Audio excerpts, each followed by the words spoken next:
Il rischio è che a settembre, ecco, le cooperative che lavorano in questi servizi debbano lasciarli e quindi temporaneamente quantomeno, ecco, verranno chiusi e le donne non avranno più il loro punto di riferimento. All'indomani della sentenza all'ergastolo per l'assassino di Vanessa Ballan, la giovane mamma incinta del secondogenito, uccisa nella sua casa a Riese Pio X, arriva l'appello delle cooperative del Veneto, allarmate per il rischio chiusura dei centri antiviolenza e delle case rifugio per donne vittime di violenza.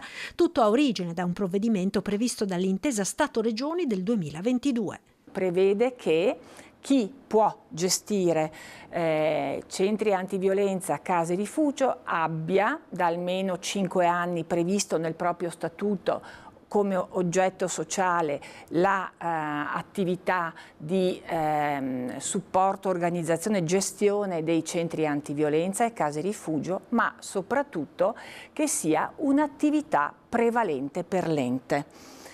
E questo mette in grossa difficoltà numerosi enti. Un'esclusività di attività che mette fuori gioco gran parte delle strutture gestite da cooperative multidisciplinari che, oltre che di violenza di genere, si occupano spesso, in collaborazione con i comuni, anche di problematiche dell'infanzia, adolescenza, disabilità, salute mentale, anziani. Nella Marca, dei 5 centri antiviolenza attivi, 3 sono a rischio chiusura, come buona parte dei 26 centri e delle 31 case rifugio presenti in Veneto. Negli ultimi anni, tra l'altro, si registra una sempre maggiore consapevolezza delle donne maltrattate dei servizi a loro disposizione, come testimonia la crescita degli accessi ai centri antiviolenza, saliti dai 6.000 del 2022 ai 7.000 del 2023. Ci sono numeri importanti, numeri che dicono che non possiamo lasciare le donne sole e che quindi è necessario a tutti i livelli istituzionali che venga fatta